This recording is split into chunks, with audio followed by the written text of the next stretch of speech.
예, 요한복음 5장 19절이 되겠습니다. 예, 찾으신 줄 알고 봉독합니다.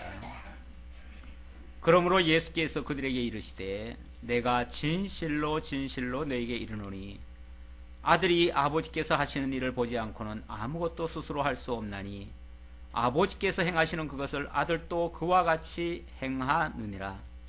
아버지께서 아들을 사랑하사 자기가 행하시는 것을 다 아들에게 보이시고 또 그보다 더 큰 일을 보이사 너희로 놀랍게 여기게 하시리라. 아버지께서 죽은 자들을 일으켜 살리심같이 아들도 자기가 원하는 자들을 살리느니라. 아버지께서 아무도 심판하지 아니하시고 심판을 다 아들에게 맡기셨으니 이는 모든 사람으로 아버지를 공경하는 것 같이 아들을 공경하게 하려 하심이라. 아들을 공경하지 아니하는 자는 그를 보내신 아버지도 공경하지 아니하느니라. 아멘. 예, 23절까지 봉독해 드렸습니다.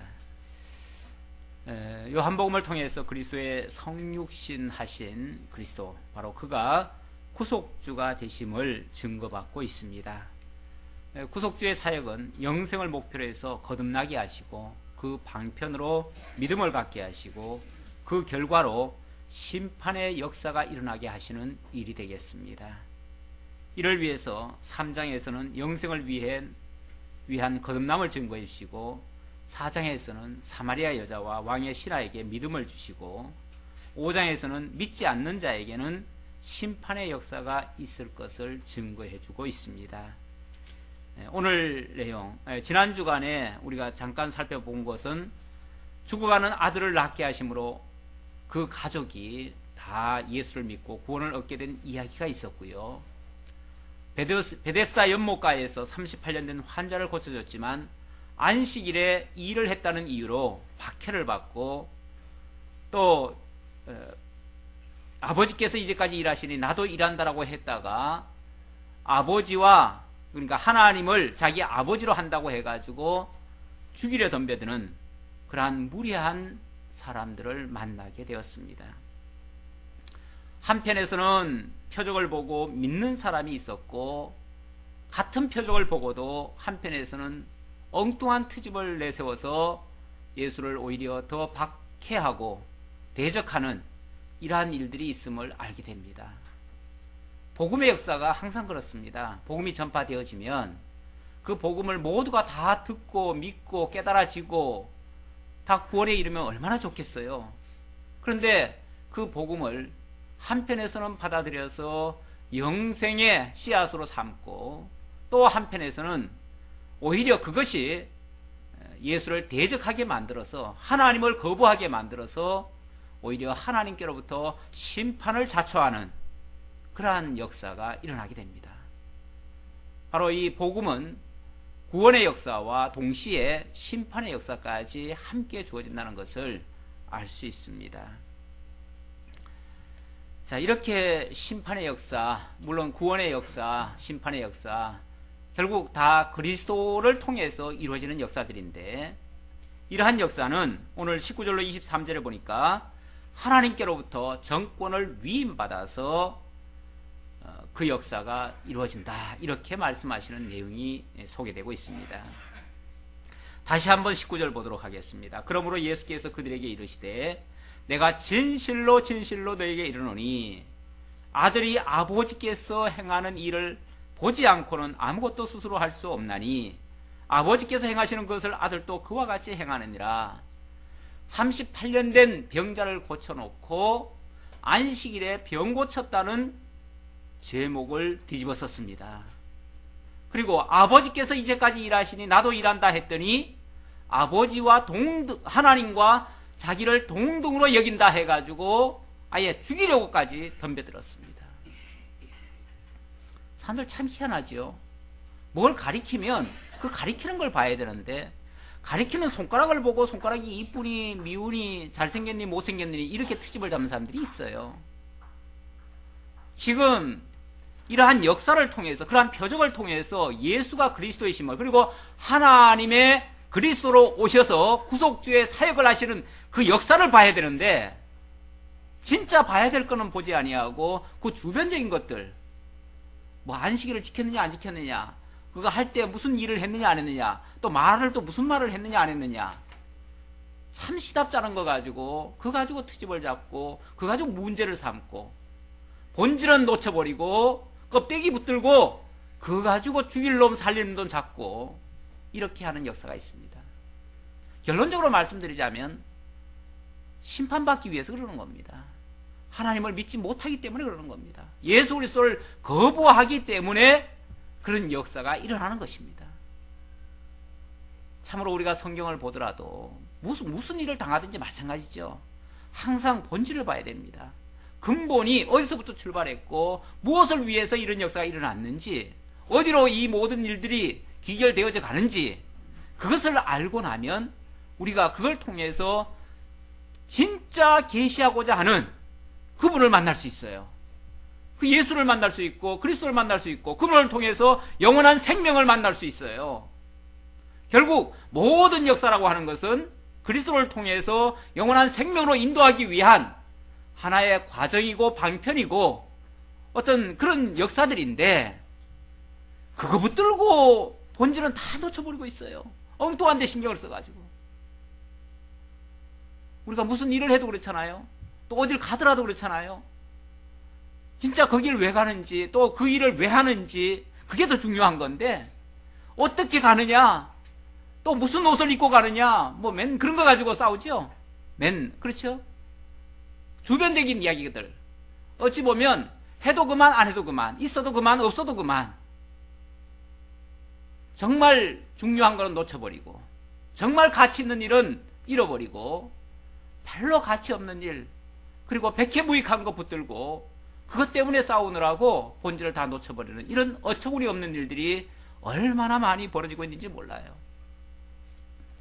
지금 바로 유대인들, 바리새인들은 예수님은 분명히 표적을 통해서 당신이 그리스도이심을 소개하고 영원한 생명의 구속주이심을 소개하고 있는데, 그걸 보고도 엉뚱하게 안식일을 지켰느냐 못 지켰느냐, 그리고 또 뭐예요?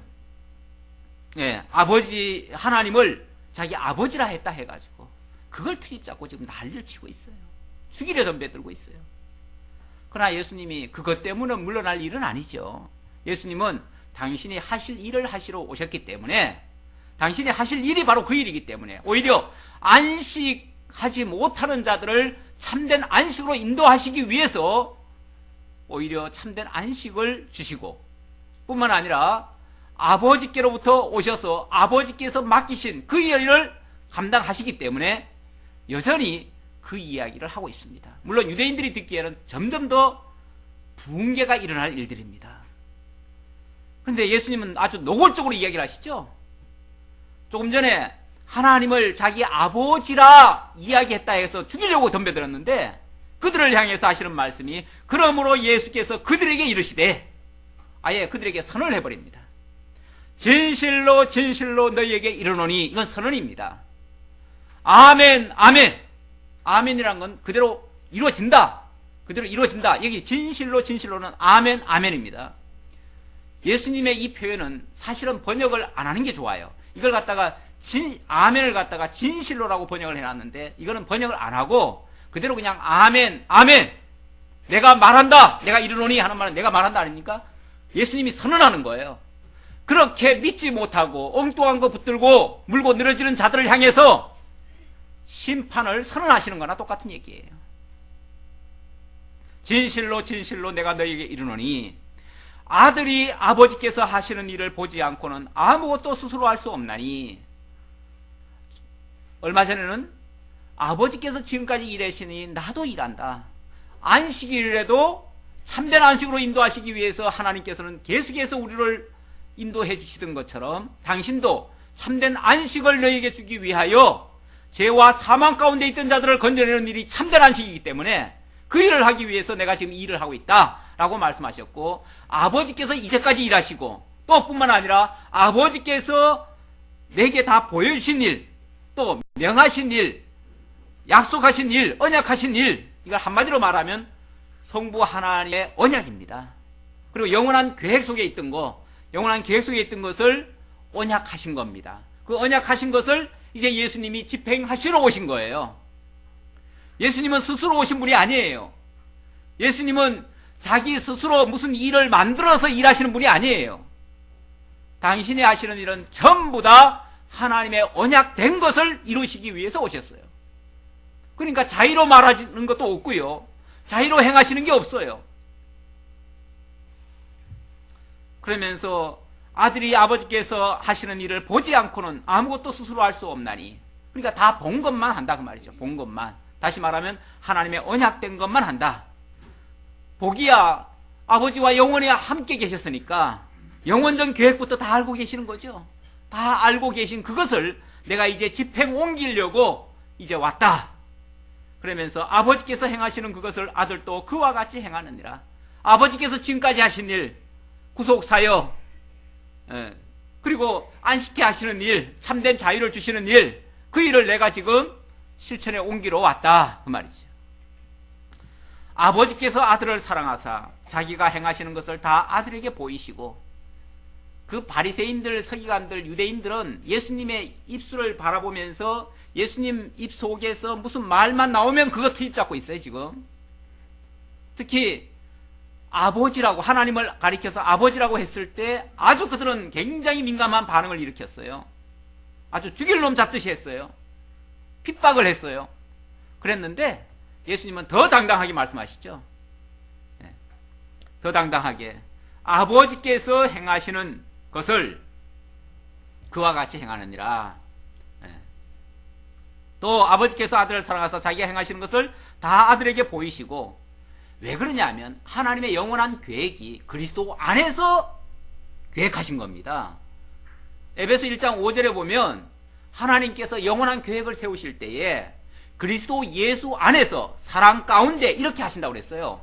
그 말은 장차 그리스도를 통해서 사랑의 역사로 하실 거다. 구속의 역사를 하실 것이다. 그 말이에요. 그러니까 당연히 그 아들에게 다 보이시고 그 아들을 사랑하시기 때문에 그 아들을 통해서 이 일을 하신다 그 말이죠. 또 그보다 더 큰 일을 보이사 너희로 놀랍게 여기게 하시리라.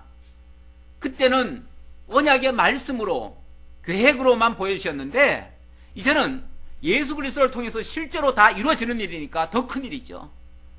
다 표면화되는 일이니까, 다 드러나는 일이니까. 원래 계획이라고 하는 것이 아무리 커도 그것은 표면화되지 않았기 때문에 별로 큰 것 같지는 않습니다. 그런데 그것이 드러났을 때는 어마어마한 거죠. 아버지께서 죽은 자들을 일으켜 살리심같이 아들도 자기가 원하는 자들을 살리느니라. 아버지께서 죽은 자들을 살리심같이, 영이 죽은 자들을 가리키는 말입니다. 영이 죽은 자들을 살리심같이 아들도 자기가 원하는 자들, 그리스도 안에서 선택된 자들 그 말입니다. 그들을 살리기 위해서 왔다. 아버지께서 아무도 심판하지 아니하시고 심판을 다 아들에게 맡기셨으니 이는 모든 사람으로 아버지를 공경하는 것 같이 아들을 공경하게 하려 하심이라. 아들을 공경하지 아니하는 자는 그를 보내신 아버지도 공경하지 아니하느니라. 그리스도를 통해서, 모든 것은 그리스도를 통해서입니다. 그리스도가 곧 길이요 진리요 생명이 되는 것입니다. 그래서 그리스도를 통해서 하나님을 깨달아 알게 하고 그리스도를 통해서 하나님을 공경하게 만들고, 왜냐하면 하나님은 보이지 아니하십니다. 하나님은 영이십니다. 그 영이신 하나님께서 직접 우리에게 뭘 어떻게 보여주십니까? 그렇죠? 그래서 예수 그리스도를 통해서 말씀이 육신이 되어서 우리 가운데 우리가 볼 수 있도록, 느낄 수 있도록, 만질 수 있도록, 그리고 우리가 체험할 수 있도록 직접 다 보여주신 겁니다. 그런 의미에서 예수는 하나님의 온전한 계시입니다. 온전한 계시를 위해서 이 땅에 오신 거죠. 하나님을 온전히 다 드러내 보여주시기 위해서. 계시의 결정체다, 그렇게도 표현을 하기도 합니다. 그래서 예수 그리스도를 통해서 하나님의 모든 것, 하나님의 전 인격, 하나님의 전 모든 것을 다 설명하시고 보여주시고 알게 하시는 그런 분이시다 그 말이죠. 그래서 그 예수를 영접하는 것이 곧 하나님을 영접하는 것이고, 그 예수를 공경하는 것이, 공경한다고 하니까 우리 표현으로 아마 공경일 거예요. 결국 하나님의 그 모든 존재를 인정하고 그분께 모든 것을 의뢰하고 그분을 통해서 모든 것을 맡기고 그 안에서 역사가 되어지는 것, 이 모든 것들이 결국 하나님 인정하는 거죠. 하나님 영광을 또 찬양하는 것이고, 이렇게 하는 일들이 곧 하나님을, 영원하신 하나님을 우리가 보이지는 않지만 그 보이지 않는 그 하나님을 실제로 섬기는 것과 똑같은 것이다. 이렇게 지금 표현을 했습니다. 이걸 하려니까 그 그리스도에게 권세가 주어지지 않고는 할 수가 없잖아요. 그래서 모든 권한이, 모든 권세가 그분에게 주어져 있다. 예수 그리스도에게 그 심판의 권세까지 주어져 있다. 당연히 구속뿐 아니라 심판의 역사까지 예수 그리스도를 통해서 다 이루어지도록 만드셨다는 겁니다. 24절로 29절에서는 실제 심판이 어떻게 이루어지는가, 아버지를 믿는 자는 심판을 면하고 생명에 부활할 것을 선언해 주시는 내용입니다. 계속 선언이라는 제가 표현을 하고 있습니다. 이 선언이라는 것은 반드시 그렇게 확정된다 이런 의미로 제가 선언이라는 걸 강조합니다. 이렇게 될 것이다 라고 하는 막연한 추론 정도가 아니라 이건 하나님의 영원한 계획이에요. 그 자체가.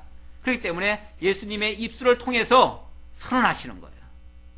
영원한 계획을 발표하시는 거예요. 발표하시니까 그대로 이루어질 수밖에 없는 것이죠.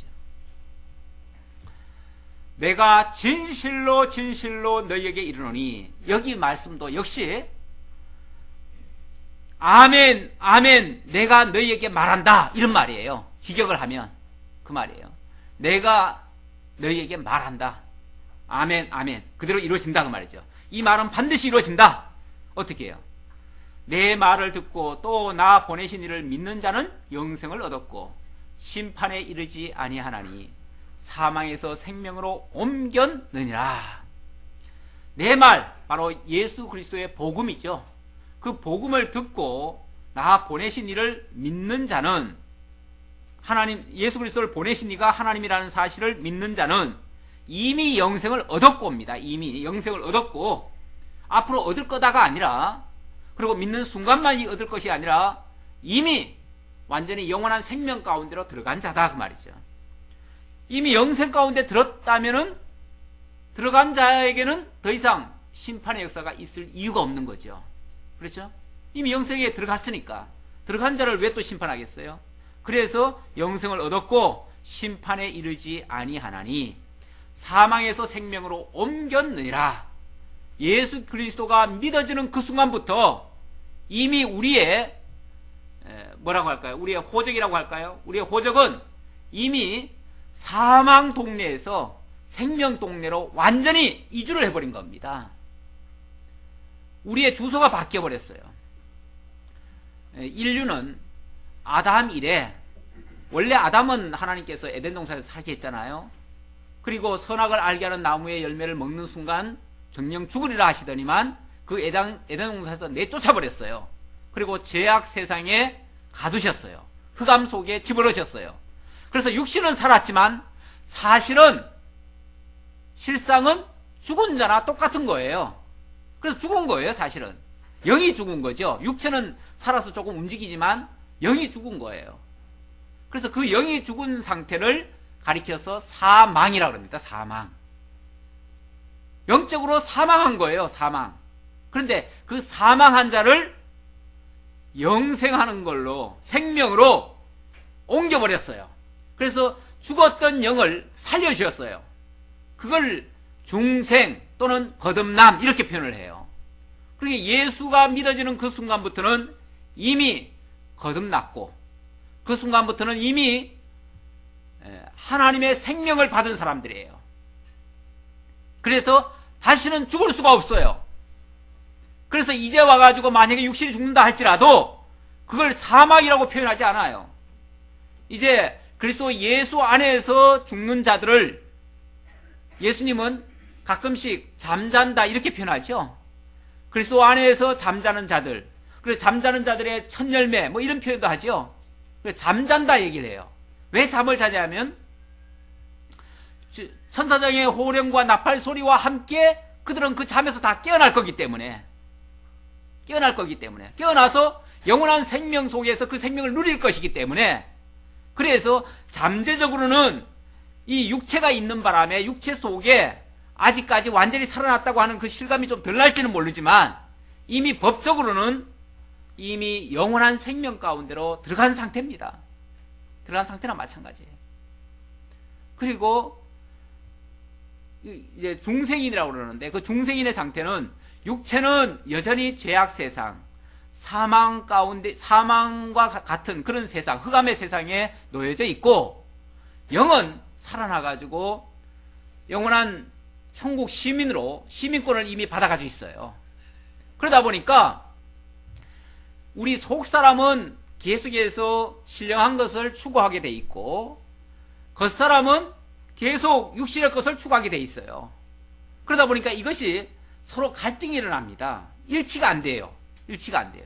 그래서 속으로는 신령한 것, 선한 것을 자꾸 추구하는데, 겉사람은 날마다 더 편한 것만 추구하고 더 욕심을 자꾸 부리게 되고, 이러다 보니까 여기서 굉장한 갈등이 일어납니다. 그래서 사도 바울 같은 경우는 내 속에 새로운 또 한 사람이 있는데, 내가 만약에 죄를 짓는다면 바로 그 사람이 죄를 짓는 거다, 이런 식으로 표현하죠.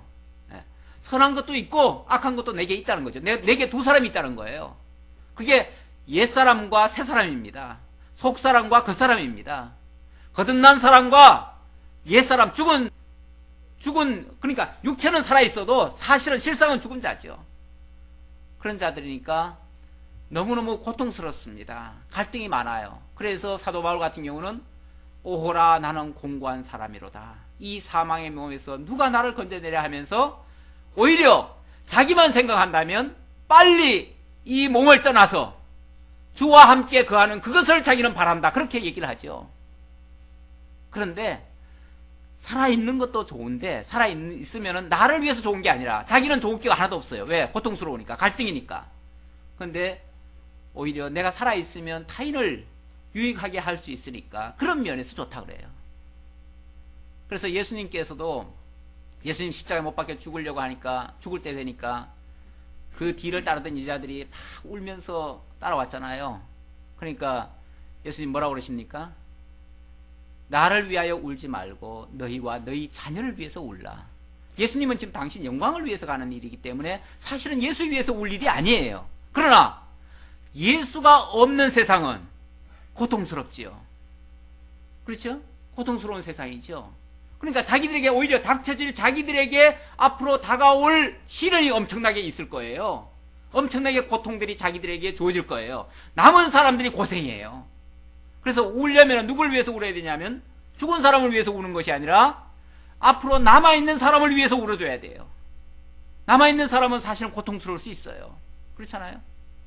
남아있는 사람들이 진짜 불쌍한 거예요. 그래서 우리가 상가집을 가면 위로하는 그 타켓이 죽은 자가 아니고요, 남은 자들입니다. 남은 유족들, 특히 유족들이 제일 그 위로의 대상이죠. 그분들이 앞으로 사실은 힘들 거예요. 고통스러울 거예요. 그러니까 그들을 위해서 우리가 눈물도 흘려주고 또 같이 아파도 해주고 위로도 해주고 이렇게 하는 거죠. 이미 죽은 자는, 그리스도 안에 있는 자는 이미 영원한 생명으로 옮겼다 그랬습니다.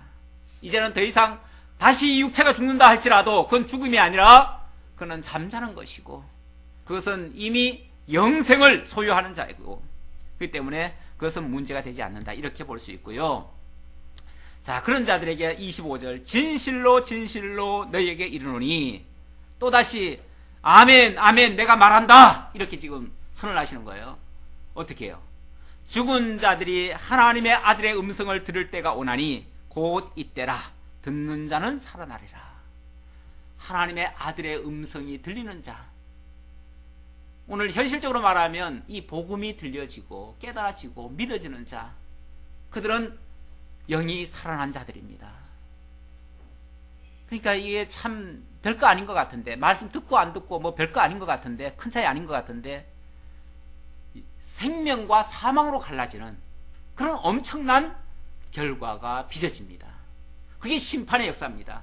그 믿어지는 그 자체가, 그러니까 믿어지고 믿어지지 않는 그 자체가 이미 심판이 되어지는 거예요. 갈라지는 거예요. 구별의 역사예요. 구별의 역사.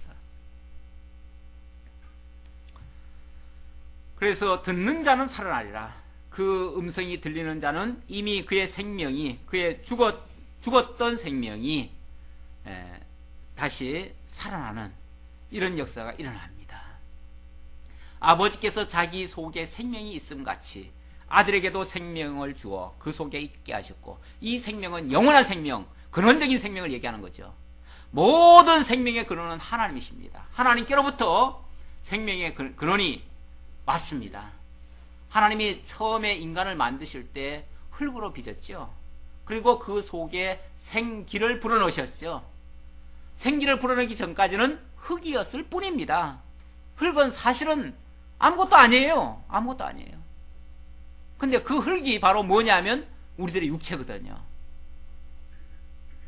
참 신학적으로 보면 우리 인간의 몸 사실은 별거 없어요. 사실 동물과 똑같아요. 다를 거 하나도 없어요. 그래서 장기들도 이렇게 의학자들이, 과학자들이 이렇게 조사를 해보면은 장기들이 뭐 별반 동물과 다를 게 없잖아요. 그래서 때때로 물론 뭐 뭔가 좀 안 맞아가지고 그대로 바로 사용할 수 없는 경우도 있지만, 거기서 병균을 제거하고 뭔가 조금만 그 특성만 바꾸면은 동물의 장기를 인간이 바로 쓸 수도 있어요. 그만큼 유사한 게 많아요. 사실 생김새, 외관, 그 내부의 그 구조는요, 똑같아요. 똑같다고 봐야 돼요. 동물과 사람이 다른 것은 그 속에 있는 알맹이가 다른 거죠. 그 안에 있는 영이 다른 거죠. 전도서에 보면 인간의 영혼은 위에서부터 왔고요, 동물은 흙에서부터 왔다고 그랬어요. 땅에서부터, 아래에서부터 왔어요. 그게 달라요. 어찌 보면 동물은 그 혼이 그냥 흙으로 돌아가고 끝나요. 그야말로 살며 기도하는 그 자체 외에는 없어요. 그런데 인간의 영혼은요, 하나님께로부터 왔기 때문에 죽었던, 물론 타락 이후에 죽기는 죽었었지만 죽은 다음에는 똑같아요. 동물과 사실 똑같아요. 똑같은데 그걸 다시 살려만 놓으면 완전히 새로운 인생으로 바뀌는 거죠. 영원한 생명으로 바뀌는 것이죠. 이런 완전한 차이가 있습니다. 완전히 구별된 차이. 그런 인간으로 인간을 만들었다는 거죠. 아버지께서 자기 속에 생명이 있음 같이 그 생명이 이제 아버지에게 있던 그 영원한 생명이 아들에게 주어진 것처럼 그 아들 안에 들어간 우리들에게도 그 생명이 어떻게 된다? 주어진다. 그 생명이 그대로 우리에게도 연결된다. 그래서 그 아버지의 영원한 생명을 우리도 영원히 살게 되는 그 생명으로 바뀌어지게 된다, 그 말이죠.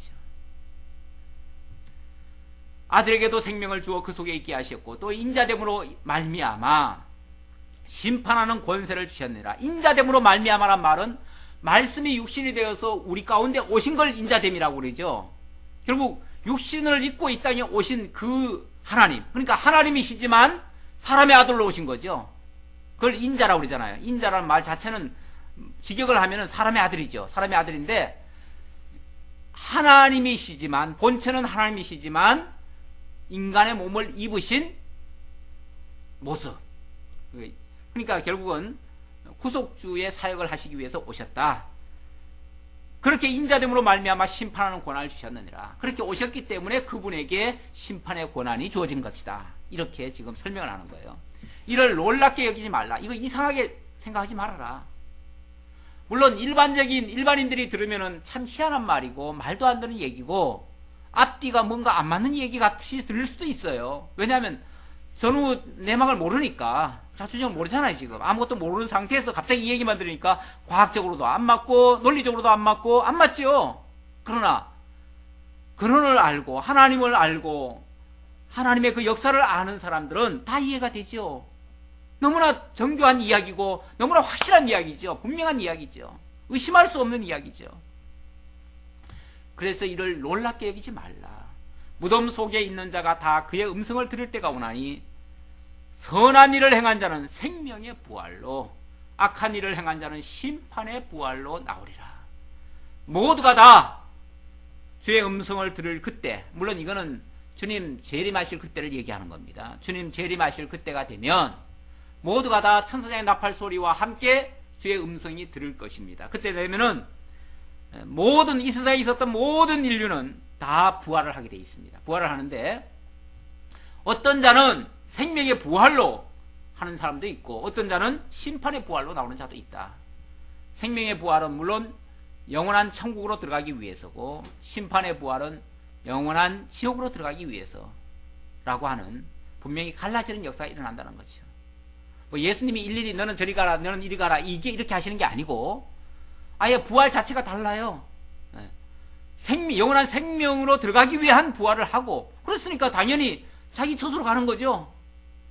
그리고 심판을 받기 위해서 부활을 하는 자들이야 당연히 심판받는 장소로 가야겠죠. 영원한 심판의 장소가 결국은 지옥이니까 그쪽으로 갈 수밖에 없는 것이죠. 문제는 여기서 선한 일을 행한 자와 악한 일을 행한 자 이게 무슨 소린가? 이게 이제 관건이 되겠습니다. 선한 일 하면은 많은 사람들이 너무 쉽게 도덕적인 선악 개념으로 이해를 합니다. 그래서 세상에서 착한 일을 하고 세상에서 훌륭한 일을 하고 세상에서 어떤 나라에 큰 업적을 세우면 그 사람이 이 생명의 부활로 될 것이다. 아니면은 세상에서 못된 짓 하고 또 사람들에게 좋은 소리 못 들었으면 나중에 와서 악한 이 심판을 받을 것이다.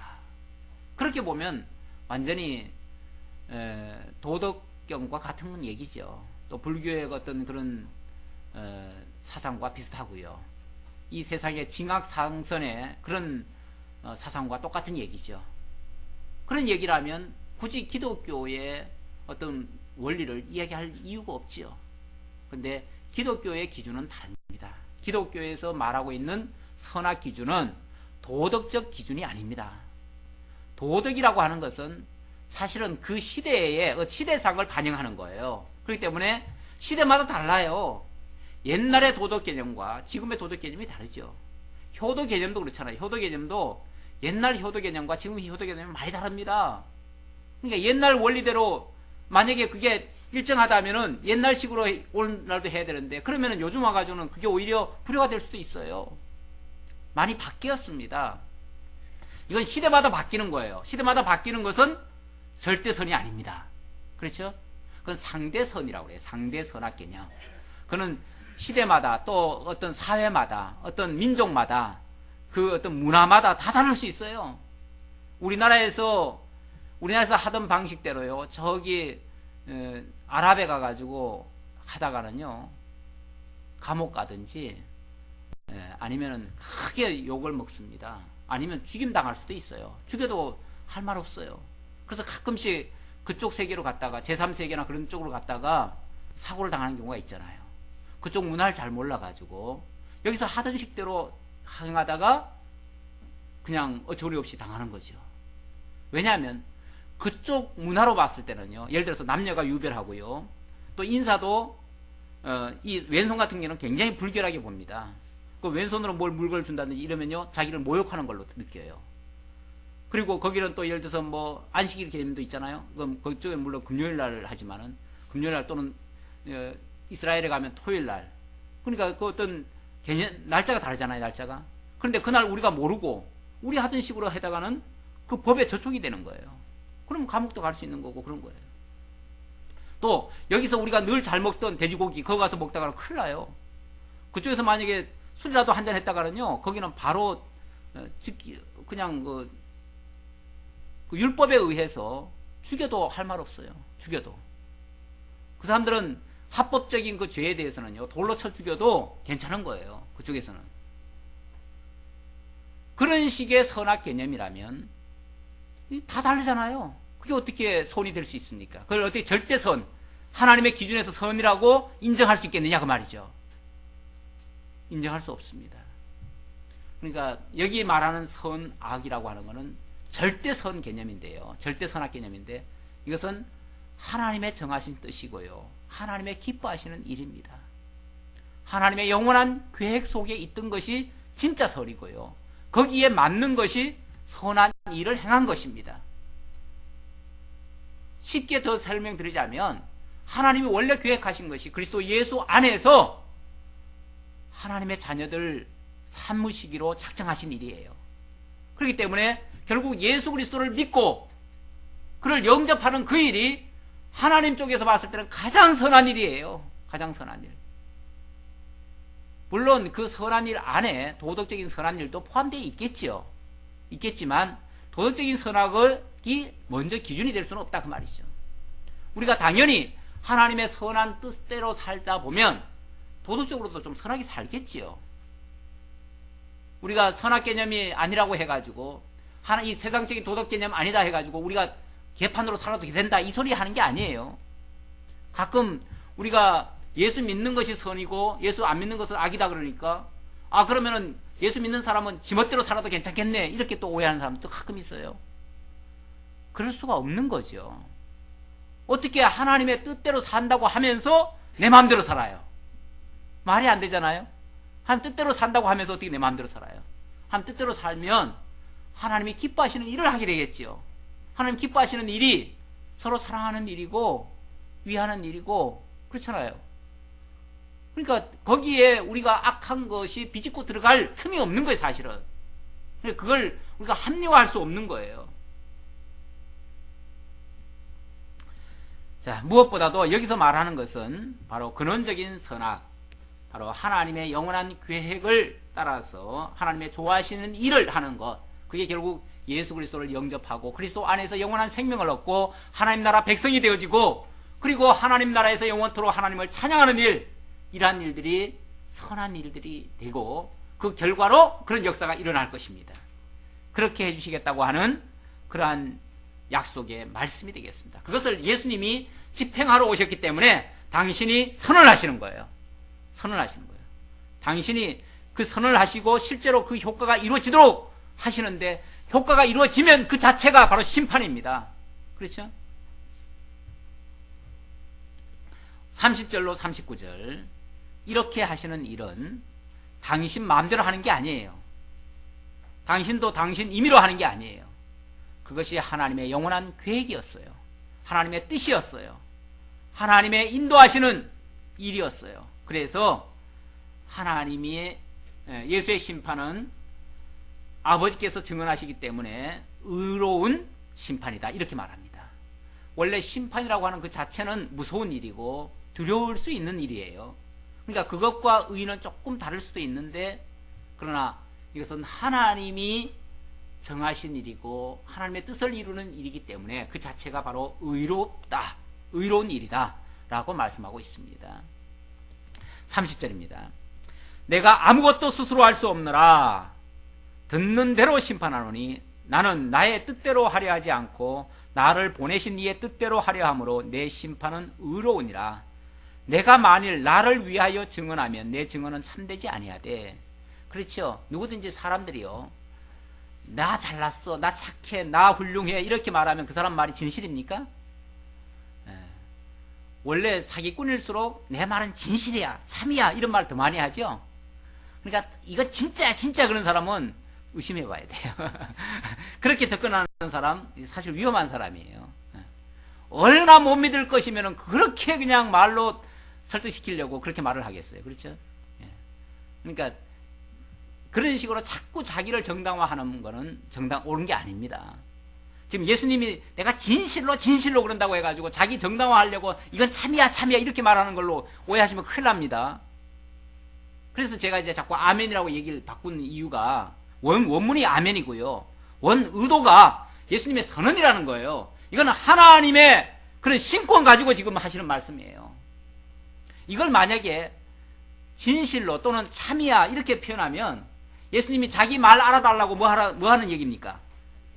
내 말 좀 알아줘. 이건 진짜야 진짜 이 말 하는 걸로 들리잖아요. 그렇죠? 그러니까 이거 잘못 오해하면 이 말씀 듣기에 혼자 읽는 사람은 아마 그렇게 오해할 수도 있을 거예요. 지금 다들 안 믿잖아요. 예수를 안 믿으니까 예수님이 어떻게 해서든지 그 사람들 설득시키려고 내 말 진짜야, 내 말 좀 들어줘, 내가 진실로 내가 말하는 거야 이렇게 말하는 것 같잖아요. 애걸하는 것 같잖아요. 예수님이 애걸하는 거 아니에요. 그런 자들을 향해서, 믿지 않는 자들을 향해서 선언하는 말이에요. 선언이에요. 선언. 그러면서 내가 나를 위하여 증언하면 내 증언은 참되지 아니해야 돼. 나를 위하여 증언하시는 이가 따로 있으니 나를 위하여 증언하시는 그 증언이 참인 줄 아노라. 예수가 구속주의 사역을 하시고 예수가 하나님의 뜻을 완성하러 오셨다는 사실을 입증해 줘야지 예수 자신 내가 그렇게 했다 내가 그렇게 했다 이런 말해가지고는 통하지 않는다 그 말이죠. 그래서 증인이 필요한 겁니다. 그래서 이미 우리 살펴봤지요. 세례 요한의 증언이 있었고요. 물론 이 사도 요한의 증언도 있고요. 성부 하나님의 직접적인 증언도 있고요. 여러 증언이 있었죠. 또 예수 자신의 물론 증언도 있었고 이 모든 증언들이 있었다. 그러면서 33절에 너희가 요한에게 사람을 보내매 요한이 진리에 대하여 증언하였느니라. 이미 세례 요한의 증언도 있었다. 그가 진리에 대해서 이미 증언을 했었다. 그러나 나는 사람에게서 증언을 취하지 아니하노라. 다만 이 말을 하는 것은 너희로 구원을 받게 하려 함이니라. 내가 그 세례 요한이 날 증거했다고 해가지고 증언했다고 해가지고 그거 믿고 지금 이 말 하는 거 아니다 그 말이죠. 예. 그거와는 상관없이 물론 그 증언은 사람들에게는 세례 요한의 증언이 효력이 있죠. 그렇죠? 더 신뢰가 가죠. 하지만은 예수 자신은 그분이 증언한다고 해가지고 자기가 더 신뢰를 더 주고 안 주고 할 건 없어요. 그렇죠? 예수님 자신은 누구의 증언이 사실은 필요 없으신 분이에요. 그러나 그래도 증인이 필요한 이유는 예수 자신을 위해서가 아니라 누굴 위해서? 너희를 위해서. 다시 말하면 정말 믿어지지 않는 사람들을 위해서, 어쩌면 잘 이해하지 못하는 자들을 위해서, 강박한 자들을 위해서 사실은 사람의 증인도 필요한 거죠. 그런 의미에서 증인이 있었었다 그 말이죠. 35절 요한은 켜서 비추이는 등불이라. 너희가 한때 그 빛에 즐거이 있기를 원하였거니와 내게는 요한의 증거보다 더 큰 증거가 있으니 아버지께서 내게 주사 이루게 하시는 역사, 곧 내가 하는 그 역사가 아버지께서 나를 보내신 것을 나를 위하여 증언하는 것이요. 예, 세례 요한의 증거와 아버지께서 이루게 하시는 역사, 그 증거, 이 증거를 두 가지 증거를 얘기했는데, 세례 요한은 말로서 이제 곧 오실 분이, 이제 내 뒤에 오시는 분이 그리스도십니다. 나는 그의 신들매도 풀기 어렵습니다. 그분은 이렇게 위대하신 분입니다. 말로 했죠. 그리고 회개하고자 하는 자들은 세례를 받게 했죠. 그래서 강팍한 마음을 좀 누그러뜨리는 역할까지를 했어요.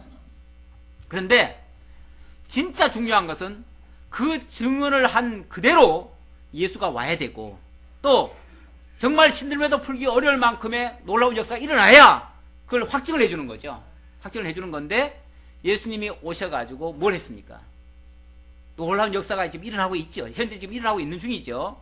일어나고 있는데, 그러니까 아버지께서 내게 주셔서 이루게 하시는 역사, 아버지께서 말씀하시고 말씀대로 이루게 하셔서 지금 내 속에서 지금 일어나고 있는 역사들 있잖아요. 예수 그리스도를 통해서 일어나고 있는 그 표적들, 그러한 역사들이 곧 내가 하는 역사가 아버지께서 나를 보내신 것을 나를 위하여 증언하는 것이요.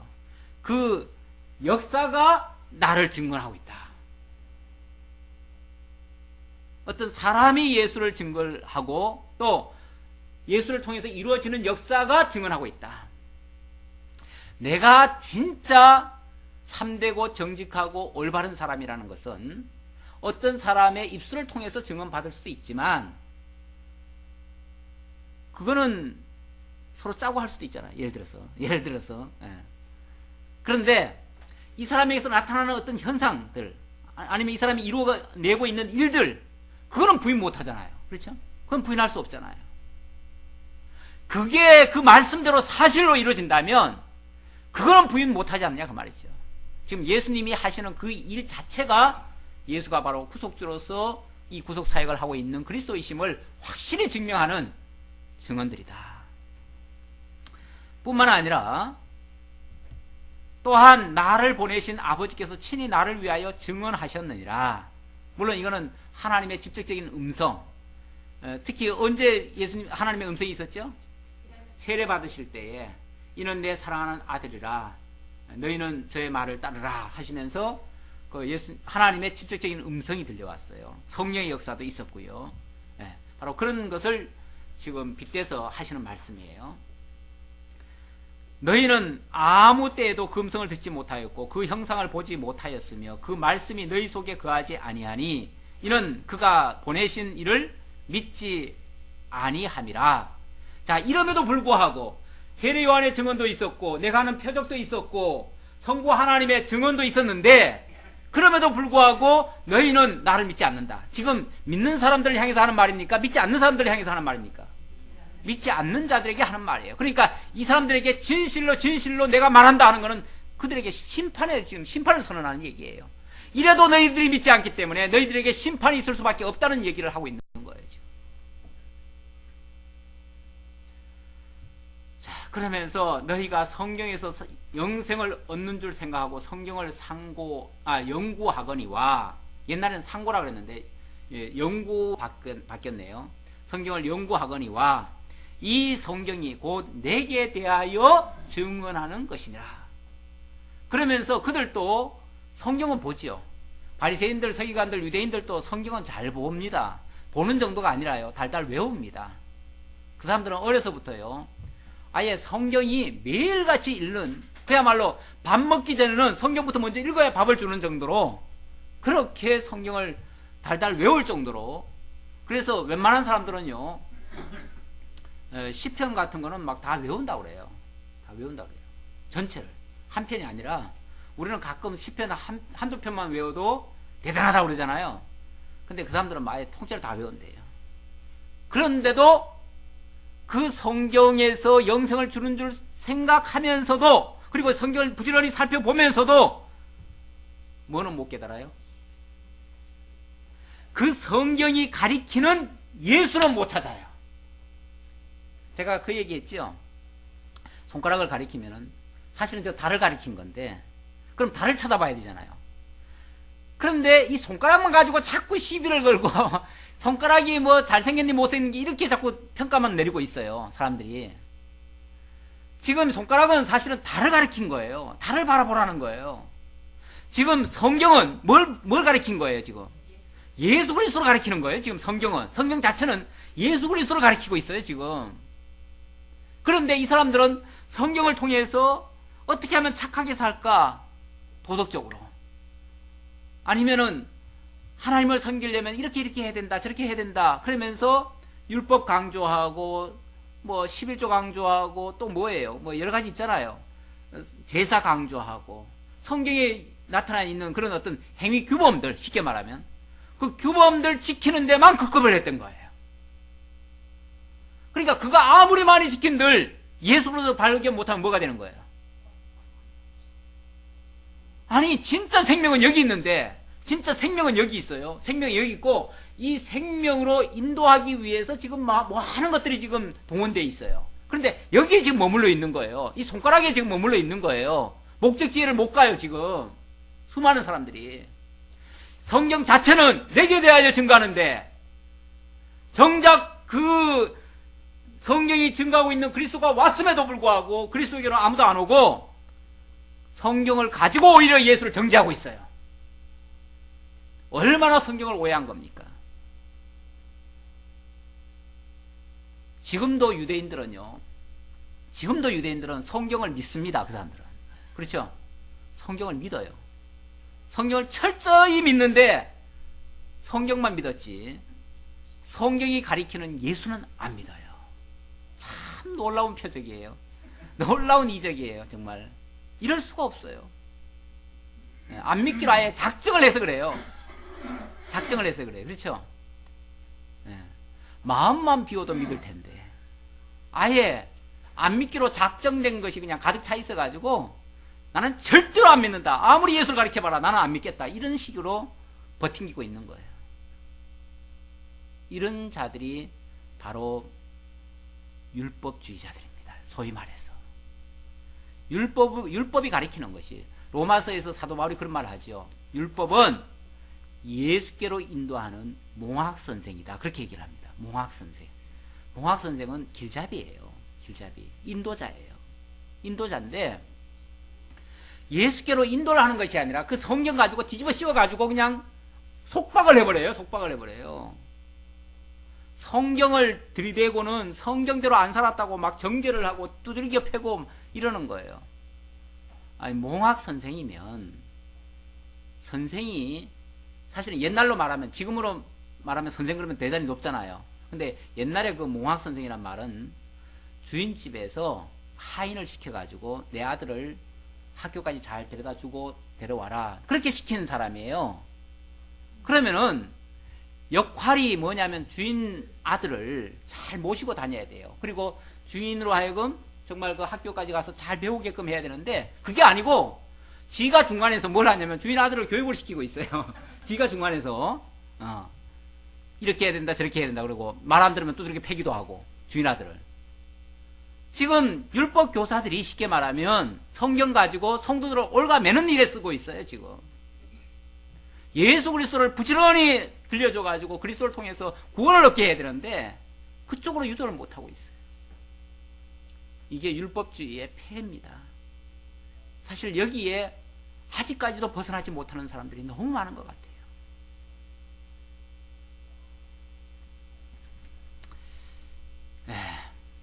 여기까지 말씀드리도록 하겠습니다. 기도하겠습니다.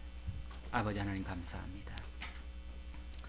모든 성경이 예수를 가리킨다고 했습니다. 그동안 우리도 이 성경을 통해서 예수 그리스도를 제대로 발견하지 못했을 때는 율법대로 산다고 얼마나 애를 많이 쓰고 힘을 쏟았는지 모릅니다. 그러나 그 자체가 목적지로 우리를 인도하는 것이 아니라 참된 길이요 진리요 생명이신 그리스도를 만나게 하시는 것이 아니라 오히려 그리스도에게로 가는 길을 저해하고 가로막는 그러한 일들이었음을 저희들이 오늘 말씀을 통해서 다시 한번 깨달았습니다. 참된 예수 그리스도를 나의 생명의 구속주로 받아들이고 그 안에서 참된 생명을 누리고 영원한 생명 가운데서 하나님을 길이길이, 하나님의 크신 은혜를 길이길이 찬양하는 우리 모두가 되게 하옵소서. 예수님의 이름으로 기도하옵나이다. 아멘.